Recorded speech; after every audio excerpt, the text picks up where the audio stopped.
Você já se perguntou como funciona a economia? Já ficou em dúvida sobre o que estava acontecendo no cenário econômico nacional e não soube explicar direito alguns fatores? Não se preocupe porque isso vai mudar a partir de hoje, pois eu vou explicar de uma forma simples e que você entenda como funciona a economia. O meu nome é Leonardo Almeida e esse é o Investidor Racional. E se você gosta da ideia desse vídeo, já deixa o like e se inscreve no canal e ativa os sininhos para você mostrar para o YouTube que esse vídeo te interessa e acabar espalhando esse vídeo para outras pessoas que têm o mesmo interesse e as mesmas dúvidas do que você. Imagine que dentro da nossa economia nós temos uma quantidade X de dinheiro circulando dentro do país e ao mesmo tempo uma quantidade X de bens e serviços que podem ser consumidos pela população. Então vamos imaginar que com essa quantidade X de dinheiro nós conseguimos comprar exatamente toda a quantidade X de produtos que há dentro do país. Ou seja, nós, por exemplo, podemos pegar R$ 1.500 e adquirir um celular com isso. O que acontece na nossa economia que se autorregula é de que quanto mais dinheiro se tiver circulando,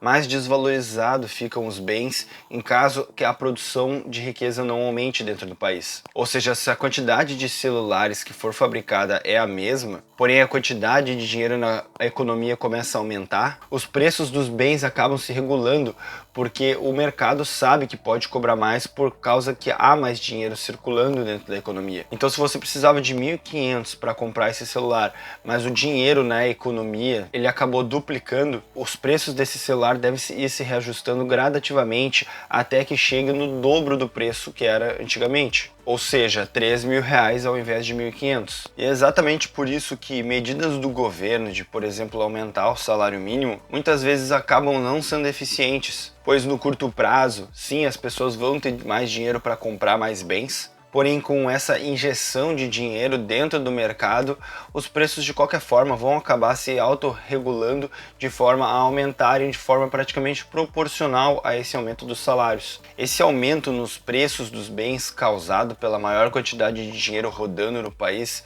se chama de efeito da inflação. A inflação é o aumento dos preços generalizados dentro do país e a diminuição do poder de compra do consumidor. Ou seja, você precisa de cada vez mais dinheiro para adquirir os mesmos bens de consumo. Caso houvesse uma paridade entre a quantidade de moeda dentro do país e a quantidade de produtos oferecidos pelo mercado, não haveria esse aumento de preços nesse sentido. Aqui dentro do Brasil nós temos um órgão máximo que se chama CMN, Conselho Monetário Nacional. O Conselho Monetário Nacional é responsável por definir a meta da inflação dentro do país. Ou seja, o CMN indica para nós qual que deverá ser a meta do IPCA, que é o Índice Nacional de Preços ao Consumidor. No entanto, o Conselho Monetário Nacional é um órgão normativo que dita as normas do mercado, porém não é um órgão executor, que realmente vai colocar a mão na massa e executar essas políticas. O responsável por aplicar as diretrizes da inflação dentro do Brasil é o Banco Central. O Banco Central, ou Bacen,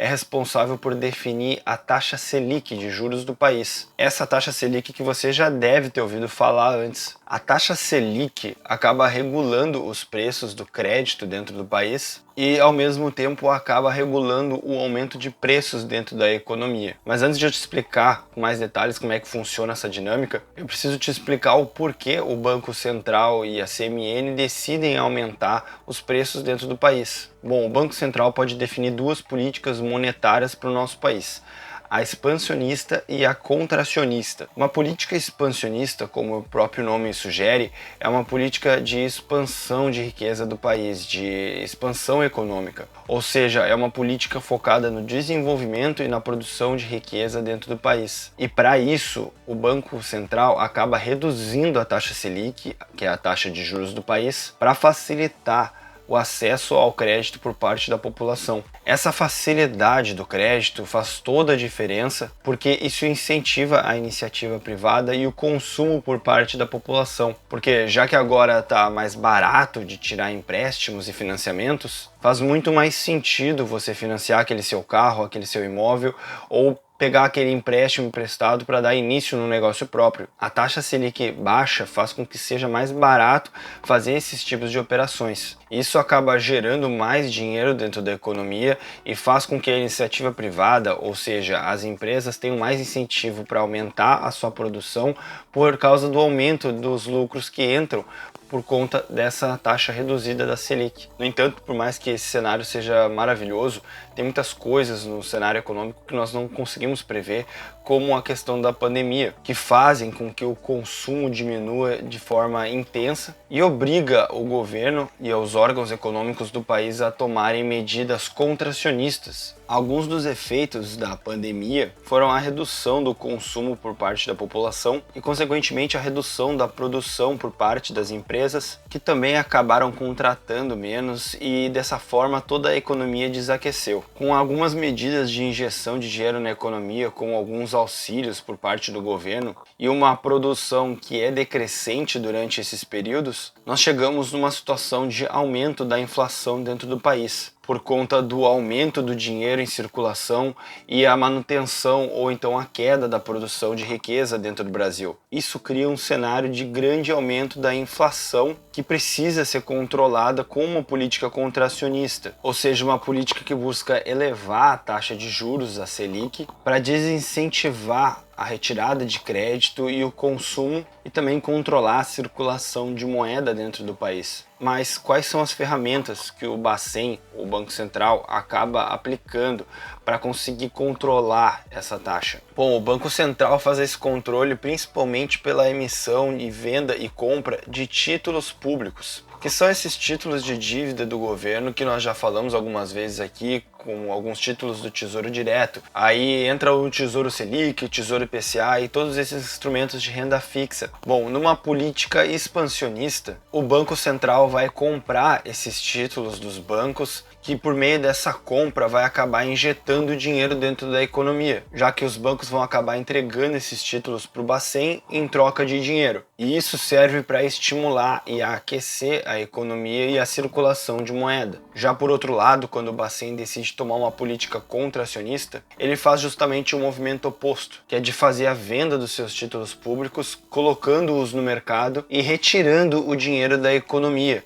fazendo com que haja menos moeda em circulação. Assim, o Banco Central acaba conseguindo controlar a nossa taxa de juros, a Selic, e consequentemente controlando toda a roda econômica do nosso país. Pois uma política expansionista, quando ele acaba retirando os títulos públicos em troca de dinheiro e injetando valores dentro da economia, os bancos têm mais dinheiro e são mais incentivados a emprestar por uma taxa de juros para a população, e assim, com mais dinheiro dentro da economia, as pessoas acabam consumindo mais produtos e serviços, o que faz com que as empresas lucrem mais, e isso faz com que as empresas busquem sua expansão, contratando mais pessoas, o que acaba aumentando a quantidade de empregos ofertados e reduzindo o desemprego no país. Com esse movimento, nós também conseguimos verificar que o dinheiro acaba saindo do setor público para o setor privado, já que, como as empresas acabam lucrando mais, faz mais sentido investir nessas empresas por longo prazo. Por meio da Bolsa de Valores, você consegue adquirir uma parte dessas empresas que agora são mais atraentes do que os títulos públicos,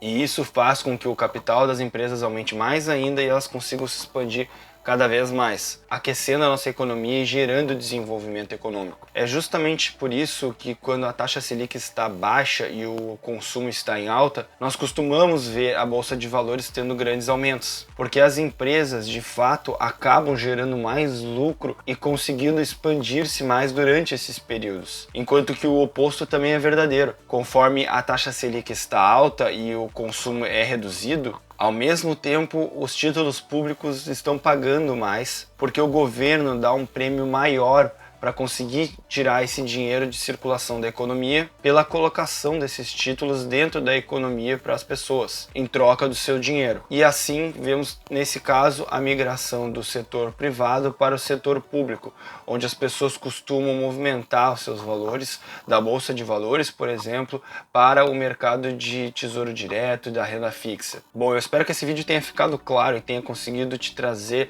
mais conhecimento sobre esse assunto. Eu só quero pedir em troca que você acabe deixando o like aqui pra mim, se inscreva nesse canal e ative os sininhos para receber as próximas notificações de quando eu soltar um vídeo novo. O meu nome é Leonardo Almeida, esse é o Investidor Racional e nos vemos na próxima.